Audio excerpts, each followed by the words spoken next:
Our second talk is going to be on the pressure volume curves of the left ventricle. Again, this will be part of a progression of knowledge designed to answer the Bible questions, but we will build on some background in this series, so please view these in order.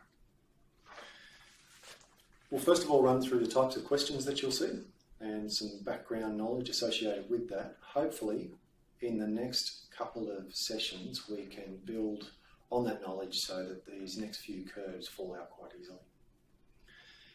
And then we'll run through a model answer. The way that these questions are asked on the pressure volume curves of the ventricle are very predictable. There's a lot of information in them and a lot to talk about. The assumed knowledge is, again, the cardiac cycle, the diagram that has an ECG, a pressure wave, a venous wave, all superimposed on each other. You can get your head around that, you can answer most of these questions. The way that the cardiovascular revivers ask the pressure volume loop in the left ventricle is to say the stem is moving on to physiology, the patient becomes hypotensive. Question A, please draw and label the pressure volume curve of the left ventricle. And it's rarely asked any different to that. The next part will be, can you describe the pressure volume changes in the ventricle? And the prompts are often to do with valves, opening and closing, the events that are occurring at various times.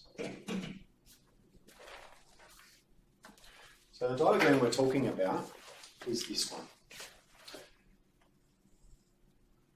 Again, a set of axes. This time we're talking about volume of the ventricle.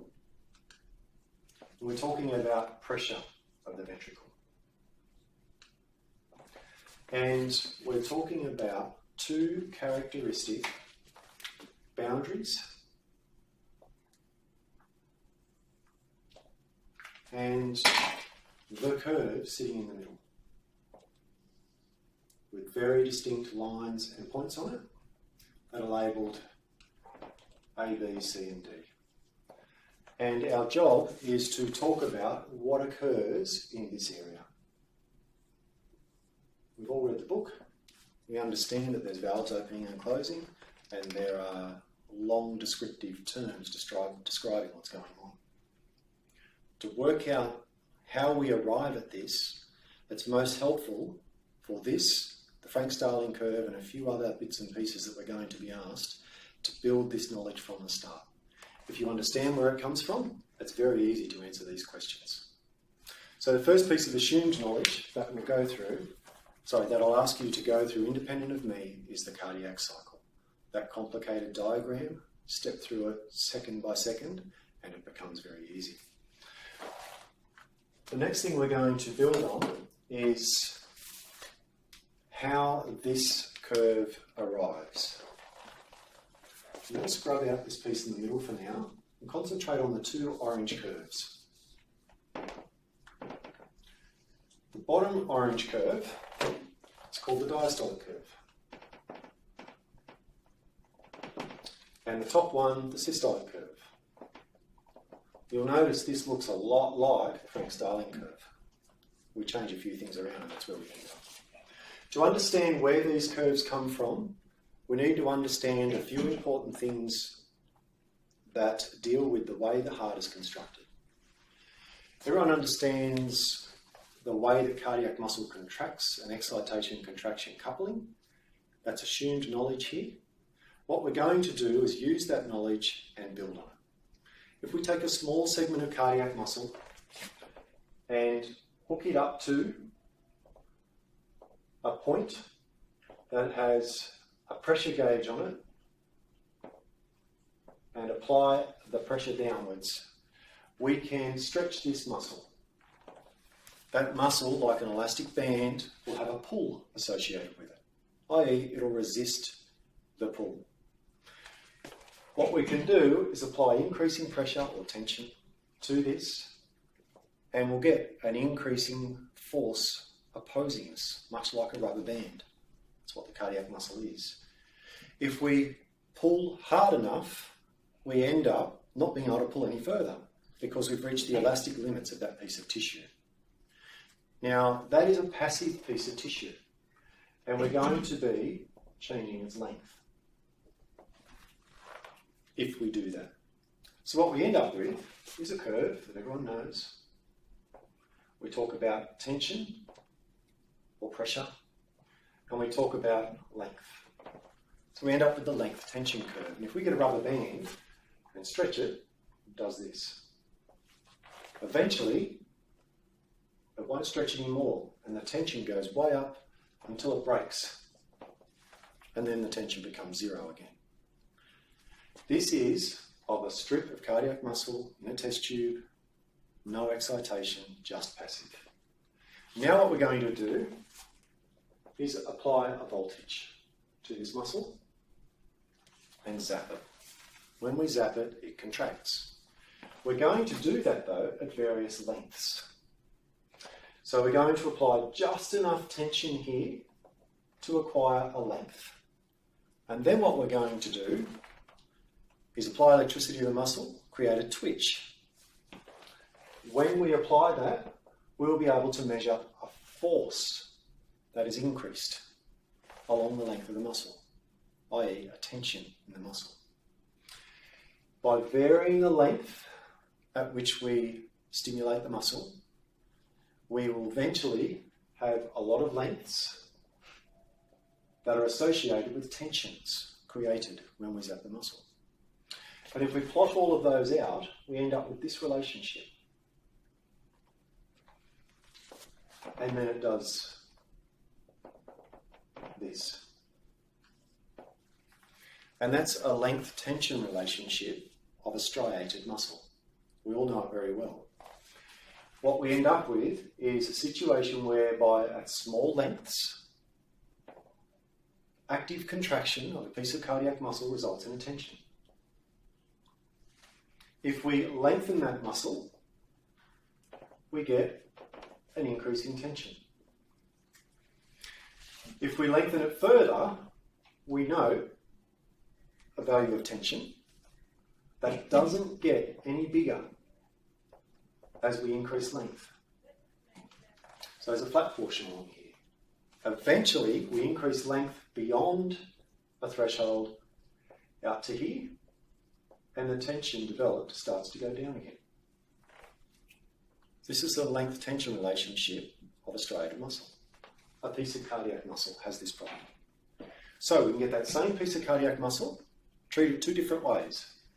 Passively, just stretch it and measure what force is there, or we can apply a length to it, i.e. stretch it a bit, and then produce a contraction electrically and measure how much force it develops. We end up with the length-tension relationships for passive and for active. Now what we're going to do is use that concept, we've already learned it for all of our skeletal, smooth and cardiac muscle study before, and we're going to build a heart. We're going to take this, join a heap of them together into a syncytium, wrap it around itself in a spiral nature, put some pathways through it, add some vascular structures, add some elasticity, add some collagen, and call it a heart. Namely, we're going to get to a ventricle. So if we add all these together, we come up with a heart. What we now want to do is take a ventricle. That particular ventricle, we want to know how it works. And we can do that with this same concept over here. And this is where this diagram comes from. I'll reference this point and say we're concerned with the ventricle. Soon we're going to be concerned not with just the ventricle, but the heart as a whole when we talk about the Frank-Starling curve. Let's come back to it. So, if we take the ventricle and look at its properties, we can isolate that ventricle, measure its pressure, i.e. the pressure it generates, or the pressure recorded on a gauge that sits in here and measures directly the pressure, or the force, or the tension. We'll use all those words interchangeably here. Mathematically they just require some assumptions. And we can also measure the total volume in here. It could be a bigger volume if we distend the ventricle, It could be a smaller volume if we contract the ventricle. Either way, we're going to say the volume changes and the pressure changes. So what we can do now is manipulate this ventricle. In the same way, we first of all manipulated a passive piece of muscle. We're going to manipulate a passive ventricle. And when we do that, we end up with this curve. This is your diastolic curve, or the passive curve. What it involves is a volume that starts low, and as the volume increases, there's an increase in pressure or tension or wall tension. And that is reasonably flat and starts to go up the more volume we put in here. You'll note that there's a couple of important points on here. The value of 50 and the value of 130. These are the values over which we have a reasonable slope. Large volume difference or a small pressure difference. What we're also going to do with our ventricle that we've constructed is allow the ability to make it contract. And when we make it contract, we'll end up with an active length tension curve or pressure volume curve. And what we're going to do is experimentally hold volumes constant while we continually contract, and then we're going to measure the pressure associated with those volumes. When we do that experimentally, we find we have this curve. And this is your systolic curve, or your equivalent of your length tension curve in the active state. So now what we have is a few important values. We know that we'll have some values roughly 100 and all the way up to many hundred, approximately 200. We'll be right out here, even further. So within those thresholds, we've just built some axes on our pressure volume curves. What we're going to do now is measure the characteristics of our ventricle. And we're going to allow our ventricle to work and measure these things for one action potential, one contraction, one pacemaker cell discharge. And when we do that, this is how we get our curve. Starts at this point, point A. Moves upwards to point B.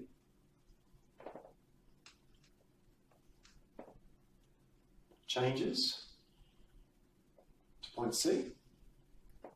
And the ventricle then changes again to point D. Now, if we look at what's happening to volume and pressure with each of these stages for our ventricle, it's very easy to determine what events are going on. By convention, we start at point A. What we note here is that we have a ventricle that has a volume at its highest for this particular beat. And what that corresponds to roughly on this graph conveniently is 130 mils. And what we're going to do is, by maintaining that volume constant, increase the pressure. i.e., we stimulate the ventricle to contract.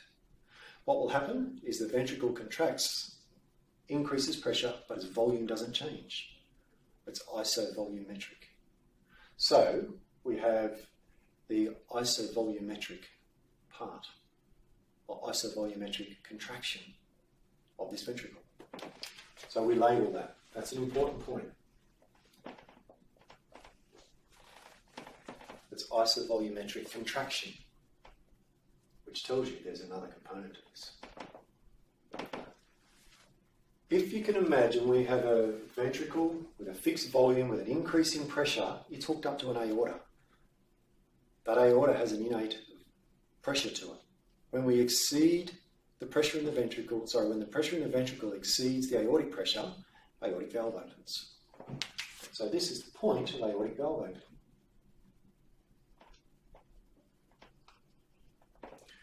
Now what happens is the ventricle discharges its blood volume into the aorta.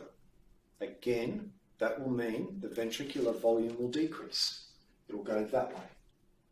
But the pressure in the ventricle stays high. In fact, it gets a little higher as volume goes down in the ventricle, and then it starts to fall again. As volume gets less, the pressure in the ventricle gets less until it reaches this threshold. Now, this threshold is when the volume of the ventricle is at its minimum. At this point, aortic pressure will exceed ventricular pressure. The aortic valve will close.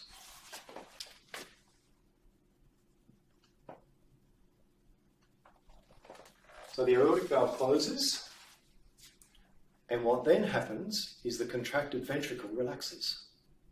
When it relaxes, its pressure will fall down to point D. Its volume doesn't change, not until we get more valves opening. So we end up with an area of isovolume again, same volume, isovolumetric. In this case, it's not contraction, it's relaxation.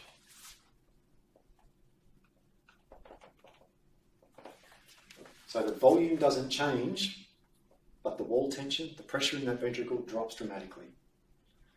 And when it drops to the point where venous pressure or atrial pressure exceeds ventricular pressure, valves will open. And we get an inflow of blood again into the ventricle so that its volume can increase. So here we have opening and closing of the AV valves, respectively. So we end up with a cycle that returns to the beginning.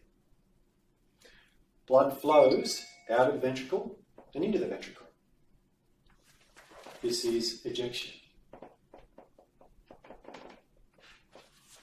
This is filling. And they are the stages of the pressure volume loop of the ventricle. Now what we're going to do is change the conditions on our ventricle. This particular ventricle, we're going to say, here's a lot of adrenaline. We know adrenaline has a few different features. It makes contraction more forceful. It makes stroke volume bigger. It makes ventricular emptying more complete. So the effect of the sympathetic nervous system, or a lot of adrenaline on this particular ventricle, is going to have a few different effects. The first thing it will do, if we don't change our ventricle in any way, it maintains the same diastolic stretch elastic band properties and the same, here's an assumption, the same systolic properties, then we're going to change the filling pressures, we're going to change the emptying volumes, we're going to change the thresholds at which valves open. And so what we do is we would start in a nervous system, in a ventricle bathed in adrenaline. We would start at potentially a larger volume, not so dramatic, but we would start here. And what we would do is produce same isovolumetric contraction. Volume wouldn't change, but we'd also know that the aortic pressure would be higher. So we wouldn't get that valve opening until we ended up at another point. The other thing we would do is be able to produce a more forceful contraction, peak pressure a bit higher, and eventually eject blood more completely until we end up at a point where our volume is less.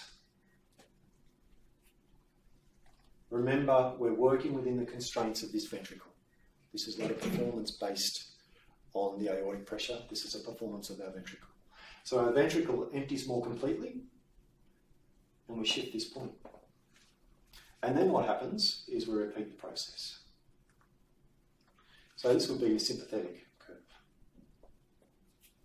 If we talk about a parasympathetic curve, you can now reason that it's going to occur in a more restrained fashion.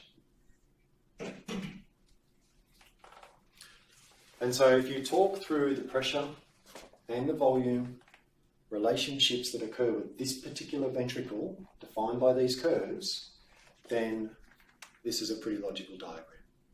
Now, the other ways that this changes and the ways that you'll be asked is to talk about pathology. Pathology occurs in valves. That's not very commonly asked. What does occur, though, is we get a stiff ventricle diastolic failure. If we have a stiff ventricle, what we end up with is a curve that starts low, or perhaps a bit higher, but certainly is not as distensible as our ventricle that we built. So this curve will increase more rapidly on a greater slope, such that for a given volume, the pressure will have to be higher. There's this much difference in our two hearts. And you may not, at this particular pressure, be able to attain a full ventricular filling. In fact, at this pressure, you may only be able to fill your ventricle to here. This value represents stroke volume. What we're doing with diastolic failure is limiting our stroke volume, limiting our filling. Other characteristics that can change for our ventricle are its ability to produce force, cardiac failure, or systolic failure. We may not have this curve. We may have a curve that looks like this. I've really exaggerated this. And so with our new curve, you'll see that this particular ventricle is not capable of generating pressure.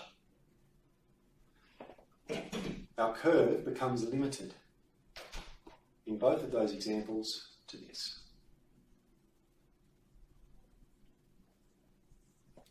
And if you can reason out that what we're dealing with here is pressure and volume, which is really a measure of work, there has to be work done by the heart on the blood to produce a blood flow.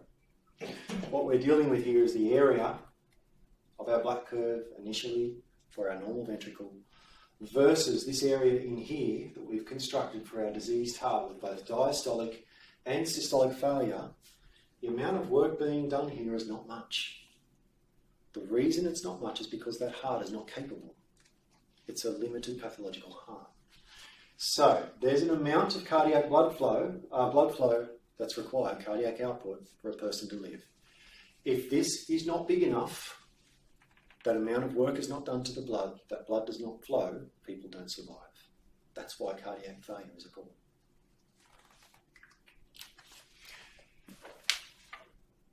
So that's the diagram, and that's how it's pieced together. This piece of information, remember, we will come back to that. What we'll do now is go on and pull it all together with an example. So in your cardiovascular viva, relating to pressure volume loops of the left ventricle, you'll be asked a question that will have a stem. Moving on to physiology, the patient becomes hypotensive. Question A, please draw and label the pressure volume curve of the left ventricle. So the left ventricle can be described by relating volume and pressure to two curves. The systolic performance curve and the diastolic performance curve of a given ventricle. We label important points on here as point A, occurs at approximately 130 mils. Rises to point B, to point C, to point D, which occurs at approximately 50 mils. This value is just above zero. This value is approximately 100. That's about it, can be up to 200. Pressure volume curve of the ventricle is described by a line from A, B, C and D. Point A to B represents isovolumetric contraction and occurs when the AV valve closes, aortic valve opens, and the ventricle is being compressed, increasing in pressure without any blood movement. At the point the aortic valve opens, blood is ejected. And the ventricular volume falls from 130 down to approximately 50.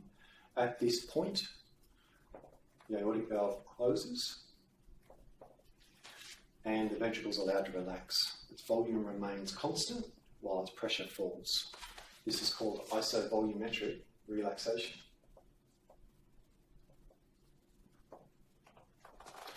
At this point, AV valves open and the ventricle begins to fill again. As the volume increases, the pressure gradually increases only slightly in the ventricle.